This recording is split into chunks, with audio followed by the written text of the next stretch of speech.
Leukemia is a type of cancer that affects the blood and bone marrow, the spongy center of the bones where blood cells are formed. The disease developed when blood cells produced the bone marrow grow out of control. An estimated combined total of 149,990 people in the United States will be diagnosed with leukemia, lymphoma, or melanoma in 2013. An estimated 48,610 new cases of leukemia are expected to be diagnosed in the United States in 2013. Let's start talking about the types of leukemia and the risk factors. One of the types of leukemia is acute. This gets worse very fast and you may get sick right away. There are two different types of acute leukemia. The first one is acute lymphoblastic leukemia, which is common in children. It is also known as ALL. Acute lymphoblastic leukemia, also known as ALL, is a cancer of the bone marrow and blood, which those progresses rapidly without treatment. This is why it's important to start treatment as soon as you are diagnosed. Most children with this type are cured of their disease after treatment. The number of adults and the remission lengths have grown significantly over the past 30 years. This type is most common type of cancer in children from 1 to 7 years old. This type affects your blood cells and immune system. Overall survival statistics for people with ALL are 66.4% at all ages and 90.8% for children under 5 years old, according to the National Cancer Institute. The next acute type is acute myeloid leukemia, which is most common in adults. Acute myeloid leukemia, also known as AML, is a cancer of the bone marrow and the blood that progresses quickly without treatment. It affects mostly cells that aren't fully developed.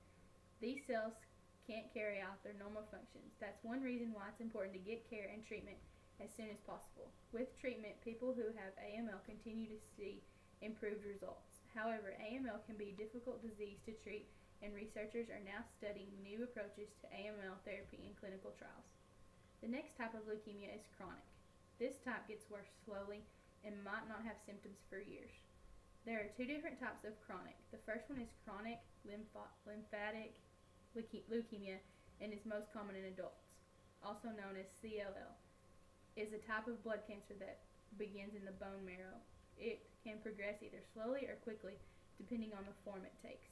Many people with CLL live good quality lives for years with medical care. The next type of chronic leukemia is chronic myeloid leukemia, also known as CML. It is a cancer of the bone marrow and blood. CML is usually diagnosed in the chronic stage when treatment is very effective for most patients. Experts don't know what causes leukemia, but you are more likely to get it if you previously had cancer treatment. People who have had certain types of chemotherapy and radiation therapy for other cancers have increased risk of developing certain types of leukemia. Genetic abnormalities seem to play a role in the development of leukemia. Certain genetic disorders, such as Down syndrome, are associated with increased risk of leukemia. Certain blood disorders, people who have been diagnosed with certain blood disorders, such as myelodysplastic syndromes, may have an increased risk of leukemia. People exposed to very high levels of radiation, such as survivors of a nuclear reactant accident, have an increased risk of developing leukemia. Exposure to certain chemicals, exposure to a certain chemical such as benzene, which is found in gasoline and is used in the chemical industry, also is linked to increased risk of some kinds of leukemia. Smoking cigarettes increase the risk of acute myeloid leukemia. Family history of leukemia. If members of your family have been diagnosed with leukemia, your risk of the disease may be increased. Now that you know some of what the risk factors are, let's talk about the symptoms. Fever or chills, persistent fatigue, weakness, frequent infections, losing weight without trying, swollen lymph nodes, enlarged liver or spleen, easily bleeding or bruising, tiny red spots on your skin, excessive sweating, especially at night, bone pain or tenderness. However, most people with known risk factors don't get leukemia, and many people with leukemia have none of these risk factors. Symptoms are important to recognize, but there is hope in treatment. Chemotherapy is a major form of treatment for leukemia. This drug treatment uses chemicals to kill leukemia cells. Depending on the type of leukemia you have, you may receive a single treatment or a combination of drugs. These drugs may combine in a pill form, or they may be injected directly into a vein. Biological therapy works by helping your immune system recognize and attack leukemia cells.